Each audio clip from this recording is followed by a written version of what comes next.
Good morning, I'm Michael Peltzer. It's Friday the 13th, and you're watching Nightly News. And I'm Miguel again.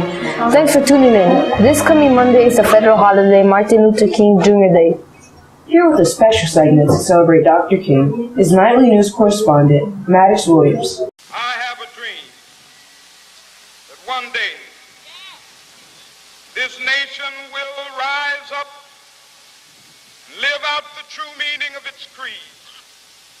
We hold these truths to be self-evident that all men are created equal. Martin Luther King Jr. was born on January 15, 1929, and graduated as a valedictorian of Crozer Theological Seminary in 1951. King became a pastor of Baptist Church in Alabama, and later completed his PhD. On the eve of Rosa Parks' refusal to move to the back of the city bus in 1955, King was chosen to lead a citywide bus boycott. 2 years later, King and a group of civil rights activists formed the Southern Christian Leadership Conference to conduct non-violent protests for civil rights.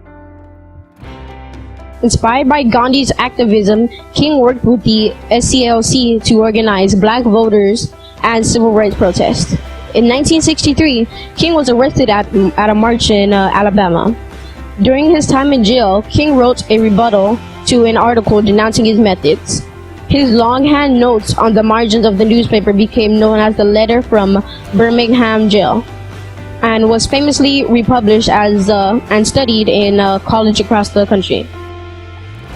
On August 28, 1963, King led more than 20,000 people in a massive demonstration at the Lincoln Memorial, where his "I Have a Dream" speech became a defining moment in civil rights history.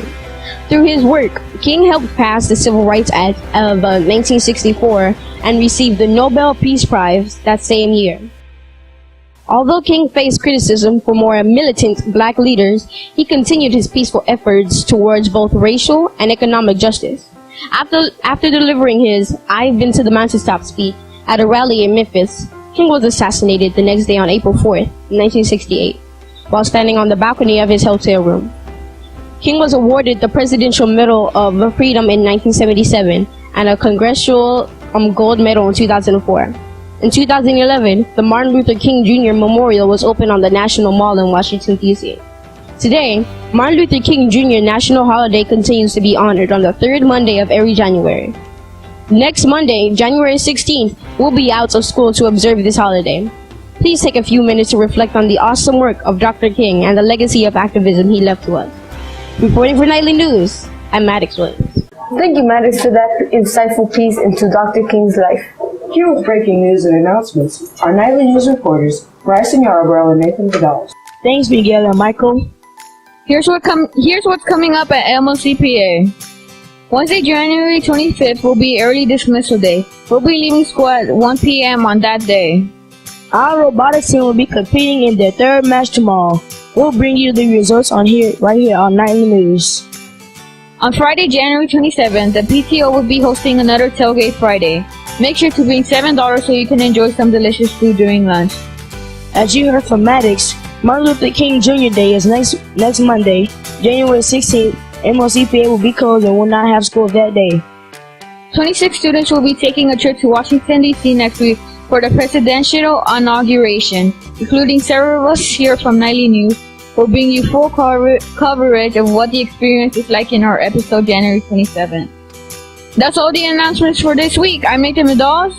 And I'm Bryson Yarbrough. Back to you, Miguel and Michael. Thank you for those updates, Bryson and Nathan. Now for a recap of Tuesday's gold tie ceremony, we go to Nightly News correspondent Jaden Bowers. Thanks, Miguel. On Tuesday, 17 students were honored at the gold tie ceremony for one of the three categories: leadership, scholarship, and citizenship. Those students were 6th graders Diego Bitacul, Lamario Eubanks, and Jordan Brown. 7th graders Diego Barron, RJ Villarreal, Raul Rosa, and Samaj Watts. 8th graders Hodge Kikunga and Cameron Lang. 9th graders Brandon Chor and Caleb Martinez. 10th graders Armando Mendoza and Anton Perkins. And 11th graders Brian Marino, Nicholas Pina, Oscar Castro, and Harshid Patel. Congratulations to our new Gold Top recipients, and thank you for being a positive addition to our campus. Reporting from Nightly News, I'm Jaden Bauer. Thank you, Jaden. And congratulations to those students who were awarded gold ties. Now we go to the segment you've been waiting for all week. Here's Jokes with Mr. Prince. Hey Isaiah, how's it going? Pretty good. How about you? I'm doing pretty good. What's that? Oh, this is some refreshing orange juice. Aren't you supposed to be drinking corn juice? 'Cause your jokes are so horny.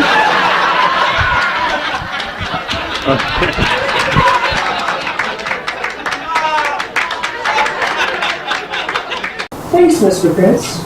For an update on MLCPA sports, we turn to Nike News reporter on Cook.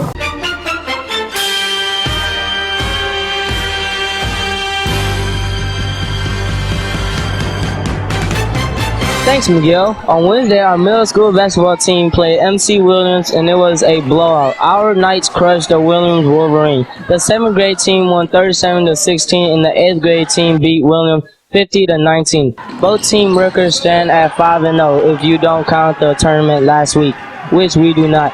Coach Maneri said the overall both games were a lot of fun. Everyone on the team got some playing time and had a great evening. Perhaps the best part of the night came when 7th grade Britt McKinney showed up to play but forgot his shoes. Thankfully, his mom walked in just before the game was about to start, and he was able to play the game wearing her tennis shoes. Tonight, our high school basketball team is playing Sharpstown International. The game will be held at Long High School at 5 p.m. Next Wednesday, our middle school basketball team will play Holland. The 7th grade game is at 5:30 and the 8th grade game is at 6:30. The first soccer game of the season is on Tuesday, January 31st against Navarro. The game will be at 4:30 p.m. That's all for sports news. I'm on Cook. Back to you, Miguel and Michael. Thanks, all. That's all we have for you this week. I'm Michael Poston. Thanks for watching our show. And I'm Miguel Guillen. Remember, if it's on Friday, it's Nike News. Have a great weekend. Maybe I could understand the denial of certain basic First Amendment privileges because they haven't committed themselves to that over there. But somewhere I read of the freedom of assembly.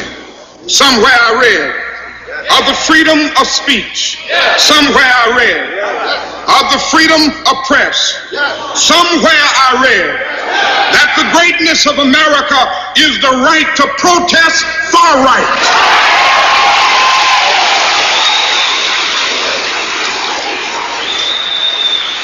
And so just as I say we aren't going to let any dogs or water hoses turn us around, we aren't going to let any injunction turn us around.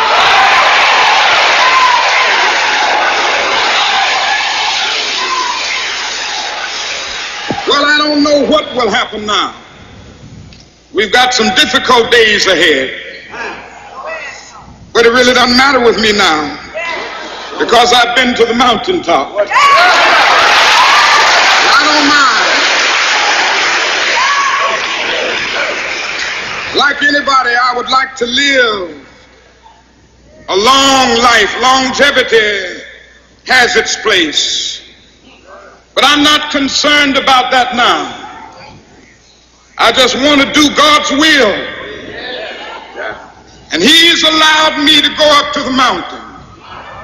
And I've looked over and I've seen the promised land. I may not get there with you, but I want you to know tonight that we as a people will get to the promised land.